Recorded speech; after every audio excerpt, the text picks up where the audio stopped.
Okay, it's recording now. Oh, wow. I've never heard it say that before. What? Sorry. Did it give a It said it. notification? Yeah, it said recording in progress. Sorry. Ooh, Oh, for y'all? yeah, Yeah, it said it to you too? yeah. No. Okay, sorry. To Melanie, Okay. I said it's recording now. Shh. All right. Let me see here. Okay. Move this over. Okay. All right. So we're going to start our 3-level text protocol. And, here's the steps. We'll review those again. If you need to, you can silently read them. What did it say? I'm so confused. Okay. Okay. So now we're going to share. Who wants to share their selected text? You have 3 minutes to say what you think about the passage you read, state the implications for your. I can go first. I didn't go first. word.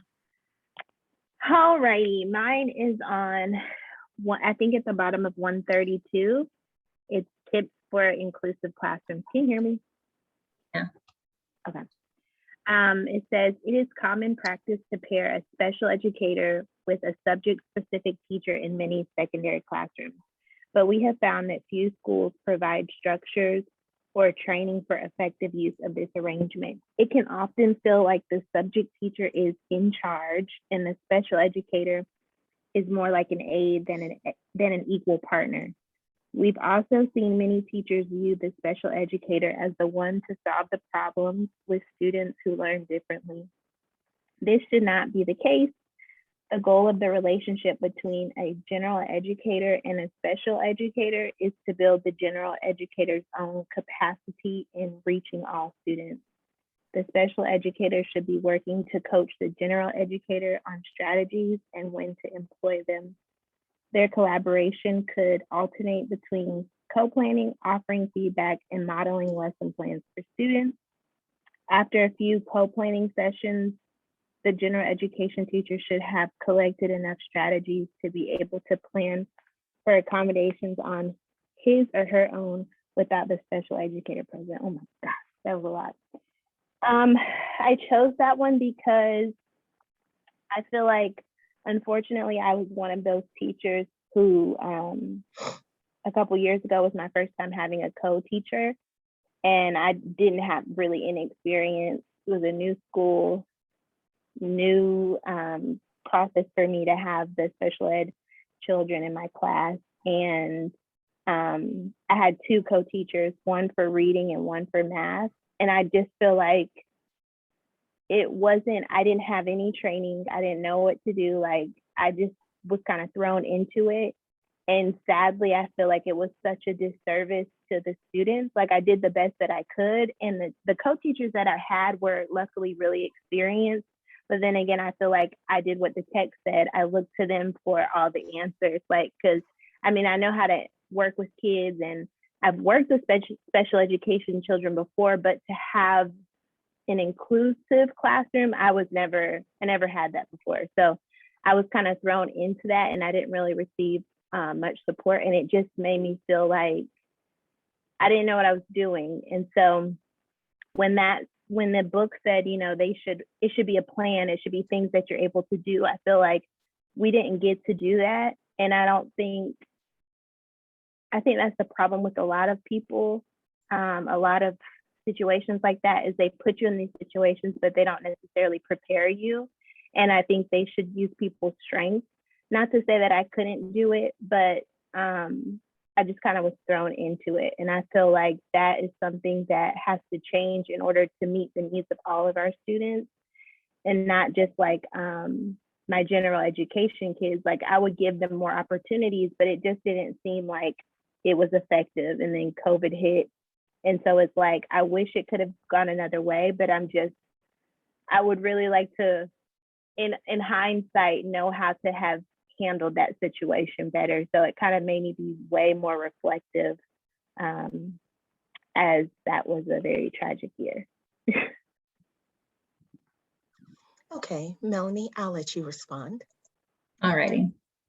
I'm the same way, Tam. I haven't had much experience with this structure either. I would say the closest thing I have to it is this year with EIP and McDaniel. But I would agree that like the way it's set up, there's just not very much training or very much talk around it. I think that is something for admin to consider as far as like their teachers, how to train the teachers, or even just prepare them or give them time to plan. I don't know. I feel like that should be something on their mind, because those kids are usually the ones that are red, or they are struggling, or they're in a bubble. And it's like, I think it can work, but it should be on the top of everyone's mind. But it's not always. I feel like they're kind of not thought about as much. So I would agree with you that I would be looking for that too. I like that when planning, the things that you can talk about and how you can get strategy from them. But yeah, I, in essence, agree with you. That's all I have. Great job, Melanie. Didn't make 2 minutes, but great job. My usual. Okay, so I have a different take than you and Melanie, because since my first year of teaching, I've always been the inclusion teacher up until I came to Spark. So my first year into teaching, I was the inclusion teacher. So that's all I've ever known is that model. So, and that model is strongly dependent on a very veteran and hands-on special education teacher, because it is a co-teacher model to where you are depending on each other to collect data, collaborate with that data, and to help move that kid successfully throughout the year. It's often hard for it to be successful when you have one or the other that is inexperienced, or if one is inexperienced, the other one has to be willing to learn. I learned about IEPs through IEP meetings. I learned about data. I learned about data collection. I learned about how long it takes to move a student through testing, you know, parent roles and responsibilities, and everything I learned from my first inclusion co-teacher, and she was an amazing support. She knew what she needed to do. And then 2 years after that, she moved, and I had another special ed teacher who was very inexperienced. So my kids suffered because she wasn't able to pull them out like she should. She wasn't able to, oftentimes she was scared to pull them out, because sometimes kids that do have IEPs, often they do have some behavioral issues from time to time.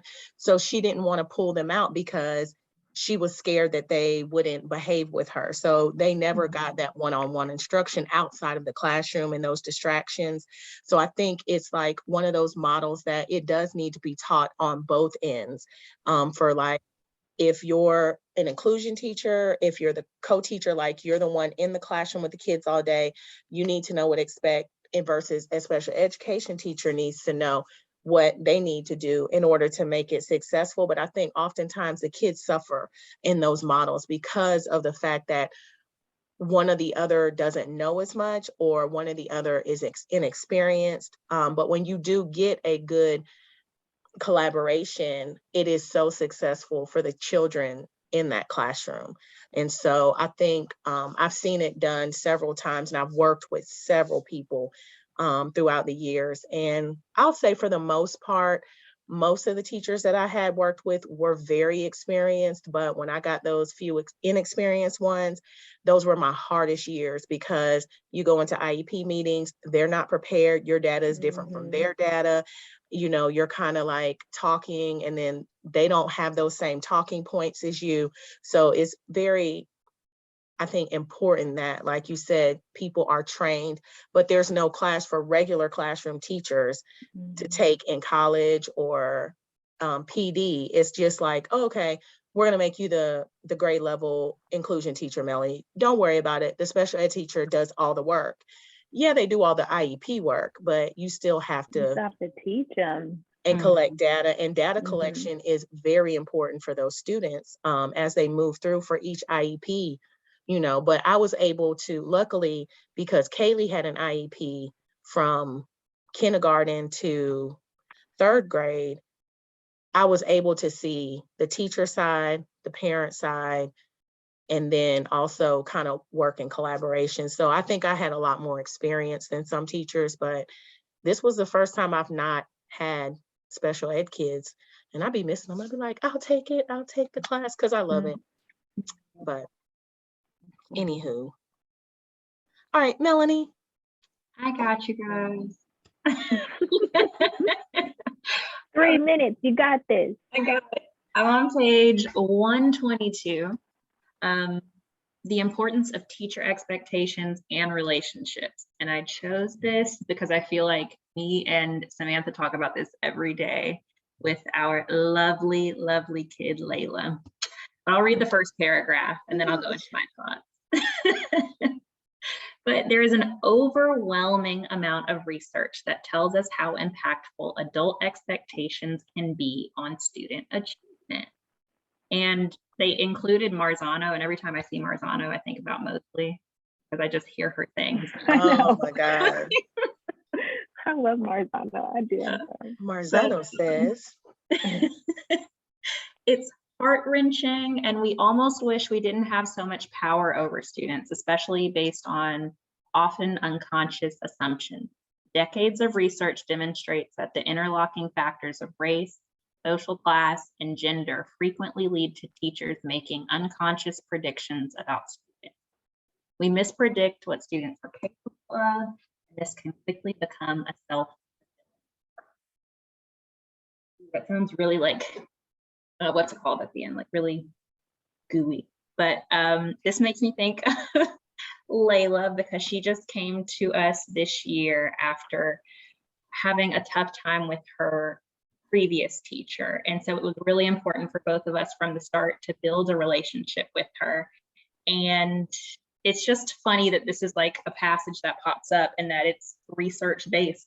Grow your relationships with your students, because it is something I've noticed throughout my whole career of teaching, that students respond more to relationships, and they respond more to knowing that you are someone that will work for them and that you take their learning very seriously. I liked that the tips at the bottom, there's like tips on page 123 to 124, are just all things that we take very seriously, both me and Sam, that we talk about regularly in our classroom. Things like find things that they're interested in, pay attention to them, ask them questions about themselves, and just having expectations for the kids in your classroom. If you expect them to be able to do it, they will eventually grow to be able to do those things.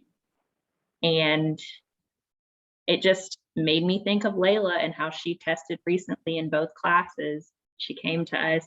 We have a relationship with her. We have a relationship with her mom as well. And she's growing because of it. It's just good news. It made me think. That's all I have to say. Didn't quite make it, Melanie, but you're almost there. I almost did. 4 seconds, Mel. 4 seconds. Okay. You want to go first, Tam, or? You want to go since she's, I don't know. You can Okay, go. sure. In response to Melanie, I would totally agree with Melanie. This is my first year working on a 3-teacher team. So it's been, new to us because, again, one of the students came from another team. And when she came in, we were told, hey, she has this behavior problem. She has that behavior problem. She's low in here. She's low in there. She can't do this. She won't do this. She says this. She does that. And it was funny because when she first came in, there were a little times that, the road gets a little bumpy, but, it was almost as if the other teachers wanted it to be a self-fulfilling prophecy. Oh, the honeymoon, don't worry, she's gonna, and me, I think every child responds differently depending on how you treat them. They're like little adults. So it's almost like if you come in every day and your boss is like, oh, Miss Banks, you're always late. You never do this. You never do that. You can't do this. Oh, I know you're not going to be able to do this. I know you can't handle this. Your mentality is almost like, why even try? You've already lost faith that I can't do it. Whereas if you have the opposite, like when I came in my first year, my concern with my principal was, I was like, I'm a first year teacher. I don't have experience with special ed students. And he was like, no, you can do it. You have great relationships with people. I know you're very this, that, and the next. And he kept encouraging me. And it turned out to be one of my best years teaching ever. And I'll never forget what Shirley Chesser told me my first year teaching. She said, I don't care what you do your first 2 weeks of school. She said, you don't have to teach them kids anything, but I want you to get to know every single one of your students, build relationships with them, get to know who they are, let them know who you are. And that is going to go so far throughout the year. If you miss that, your whole year is going to be difficult, because she taught me that relationships were the foundation to student success. Because she was like, she shared a story with me. She was like, I had the worst class one year, worst class, lowest kids. They gave them to me. They were like, here, nobody can do anything with this group, but, just here, just do the best you can.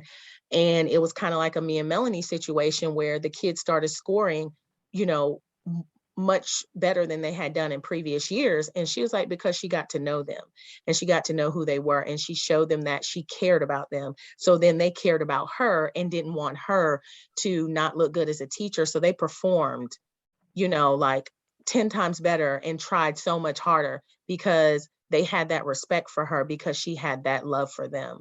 But I think it's important. I think a lot of teachers miss the importance of relationship building. Okay, Dominique. Okay. I agree with both of you. I also actually liked that that part of the chapter, because I think that's really why I think the relationships aspects is what I enjoy most about teaching. I like getting to know the students and their families. Like, I like that whole part. And I think that when you have that good connection and relationship with, the parent and the student, it just makes them want to grow. And I think you can see it, they get excited and everything like that. I also think it's important for them to have those, for you to have those expectations of them and for you to believe in them. I think what y'all said about the student who came from another class, I think she didn't think that they had those expectations of her. Like, I think she knew that they thought that she couldn't do it, or that it was just a waste. And I think that then kind of goes into her attitude of what she thinks of herself, like you said. And I think that's so important to kind of uplift them and to believe in them, because sometimes they have those insecurities just like we do about different things. And I think it's important to love on them and, also have high expectations, even with, meet them with their expectations. They might not have the same expectations as the student next to them, but they should still have high expectations. And I think they thrive on that. And it makes them feel like you care about them as a person, not just a score. But I think that in turn, they want to please you and they want to do well. So I think it's very important to have those relationships and expectations of them. Darn it, 8 seconds. Oh, That's all I got, bruh. you tried. All right. Sorry. Mr. Harnish just texted me.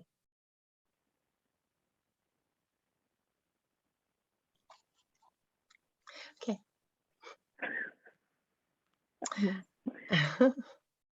All righty. Let me find my one that okay. So. Oh, wait, you want how many minutes? I'll just put it. No, oh yeah, it won't. It'll stop when I change screens. Just 3. 3 minutes. Okay, hold on. Let me get it. All right, so mine was implementing and managing a differentiated classroom. And it talked about here how differentiated instruction varies among different configurations, from individual work time on tasks, different tasks, to heterogeneous heterogeneous, excuse me, groups of students teaching or providing feedback to each other, teacher conferencing or reteaching certain students. But what stood out to me was differentiation is about giving students exactly what they need at particular moments of the learning journey based on ongoing evidence collected from formative assessments. This can include extension activities beyond the target learning goal for students who are ready for more complex work. So individual or groups of students can be reading a complex text, giving feedback to one another's work, doing practice exercises, taking a quiz, watching a video, listening to a podcast, playing an online game, using flashcards to build memory, receiving more or less scaffolding, such as sentence stems, examples, or non-examples. So I like this because I think a lot of teachers misunderstand what differentiation is. And I think they have a hard time with it because differentiation, when you have many leveled students in a classroom, which goes back to building your relationships with your kids, they all work at different levels. So you have to meet them where they're at. So it's really hard because if you have some gifted students, some students with IEPs, some students in EIPs, and some students on grade levels, that means you have to have 4 different types of tasks to meet those students. And within those subgroups, you can have students that are still at different levels. You can have more advanced low students, less advanced gifted students in certain areas. And so I think it's hard for teachers to do that because they look at a skill and they think that, oh, I got to teach this different ways. You don't necessarily have to teach the skill a different way. You could teach the skill as a whole group, but you can differentiate by saying, okay, now I want you guys to go watch this video on BrainPop. I want you guys to go on here and work on iExcel on these assignments. I want you 3 to come back to me because you know that maybe this group of students works better by watching videos. This group of students works better, you know, by being challenged or listening or online game, or even having them. My most success has been with students pairing them up together. Partner work has been most beneficial because student-centered learning is shown to be the most successful. So I like that this passage kind of stood out and said that it's what they need at particular moments in their learning journey. Just because a student always needs a video doesn't mean that, oh, I guess it did work. Doesn't mean that they'll always Oh, need sorry, that. mine has 5 more seconds. Oh, doesn't always need that. So you just have to continue to, you know, monitor their progress through assessments to give them what they need. All right. All right, I'll go. I definitely agree with you about how a lot of teachers misunderstand differentiation. I think it's like a little overwhelming for teachers at first. It feels like a lot of work. But really, as you learn your students, you learn what their interests are. You just find out what works for them best, and it helps your class run a whole lot more smoothly anyway. And so I feel like this year I've gotten even better with it in EIP, working with McDaniel, because we can consistently meet and talk about student and how they're responding to different things and make changes regularly. And I like that. I like having something to bounce those ideas off of. In reading, it's a lot easier for me because I can pick their book levels, grab books in the book room, and let them do the skill, but with different levels of reading. But in writing, I like differentiation because they get to work on it. Like you said, I get to pair them up and they give each other feedback, but then they also get to me and I give them feedback, and that feedback is different. And that pushes the differentiation for writing. So I do agree that it seems like it's difficult at first, but I think after getting to know them and getting the flow of your class going, it just benefits them so much more, and they just learn so much more from it. So it's necessary. Collapse. Oh, yeah. Ooh, 28 seconds. All right, Tony. You're getting worse, not better. We're gonna have to differentiate your My time? We're gonna have to find an accommodation for you. I try to talk forward, but it doesn't work. Does nothing for me. Okay, Dominique, I'll just start you off early. Go ahead, Dominique. Okay. I think that differentiation is definitely a beast that some people don't know how to like control or tackle.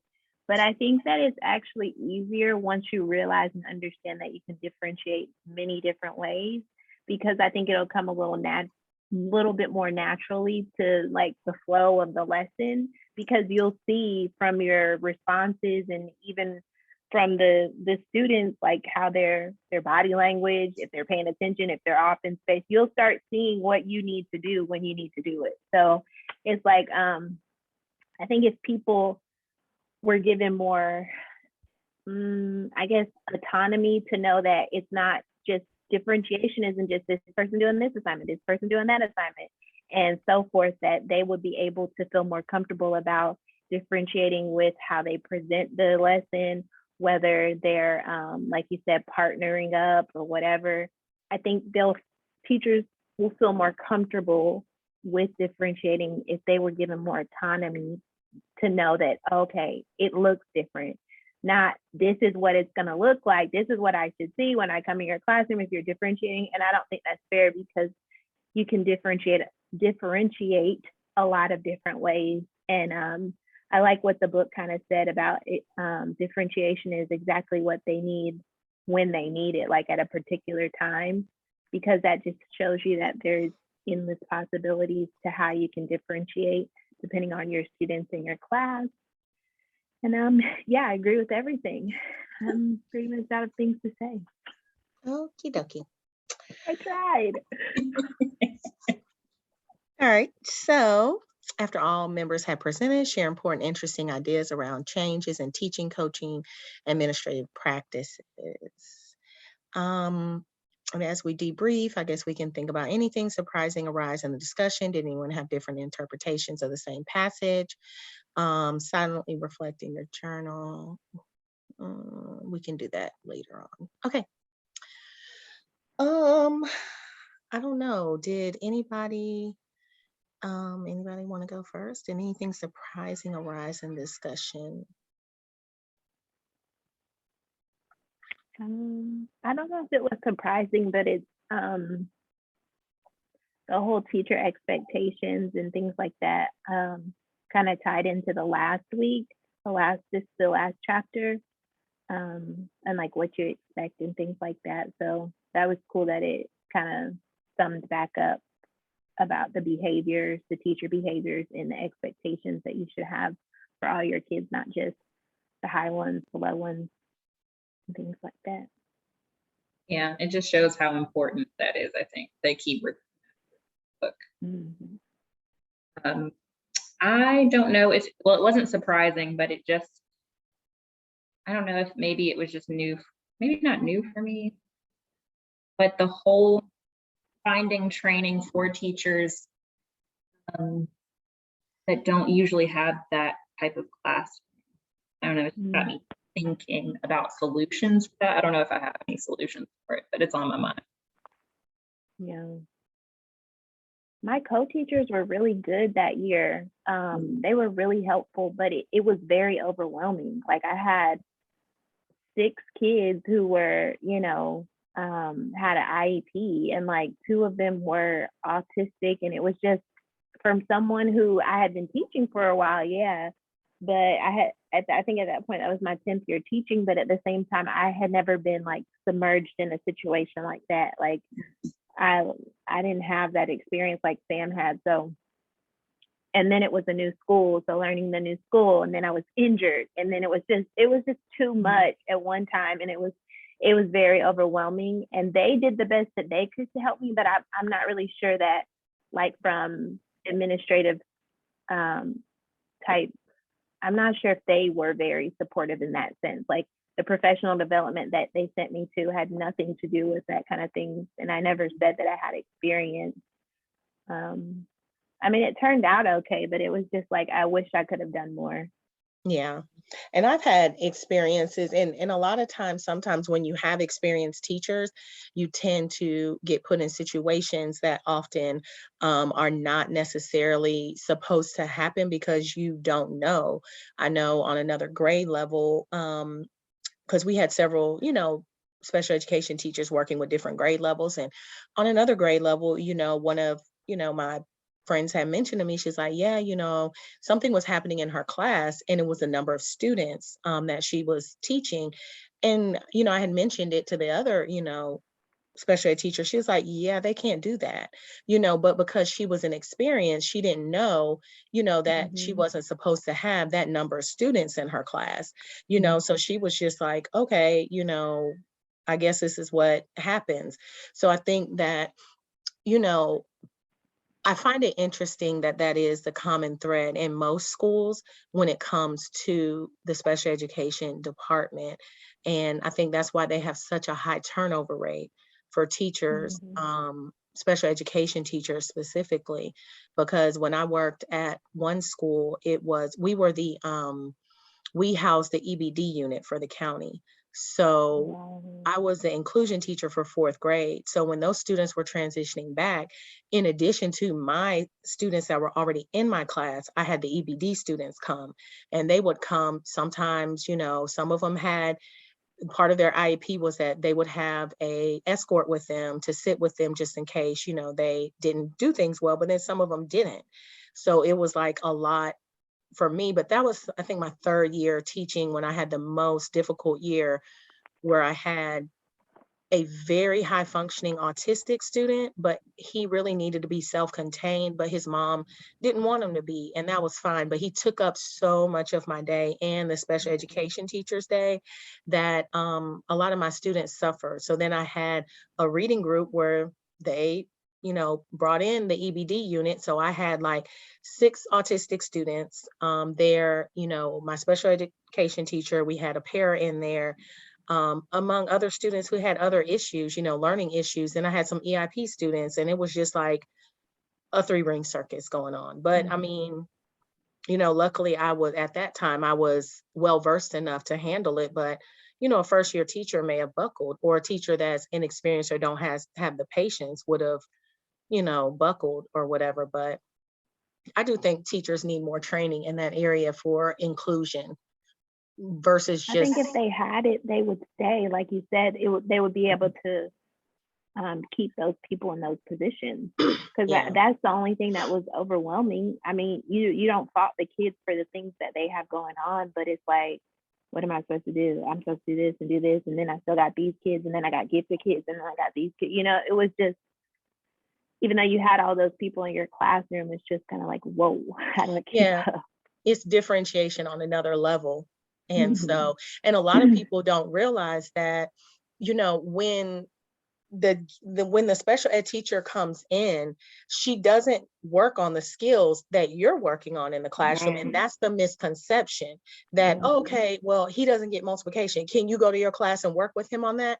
That's If EIP that's stuff. not his goal Yeah, on his if his IEP, IEP goal is for her to work on 2-digit addition or subtraction, when she takes him out of the room, that's he what has to she work has to on work on him with. it. And if she has additional time, she can work on that with him, but only when they push in is when they receive those services for grade level, and a lot of people don't understand that. They're like, oh, okay, well, she's gonna be teaching the same thing I'm gonna be teaching, but it's really not. And Mhm. that's something that was my misconception coming in. And I was like, well, she not working, I was like, aren't you gonna work on, you want this work? And she was like, no, I have my own stuff that I have to do. I was like, oh, Mhm. okay. So when we gonna work on them with this? She was like, whenever you have time. I was like, oh, okay. Right. And so it was just like that learning curve, but I miss it, but I don't. But I feel the only reason why I say that is because like this year, Melanie can attest to this, when you have a specific type of teacher teaching those students, it is a disservice to the students if they don't care, if they don't want them to be successful, or they're just like, oh, they're special ed, they'll be fine, they're going to be moved along anyways, or I just can't handle it, where I feel like they suffer and they don't get what they need. So I don't know. Not to say I want to teach it next year, but Melanie, I'll let you take care of that. Okay, I think we pretty much covered everything else in here. Did anybody have a different interpretation of any of the passages or perspective shift? No. No. Yeah, we can reflect in our journal separately later or when we get Okay. off. Let me stop sharing.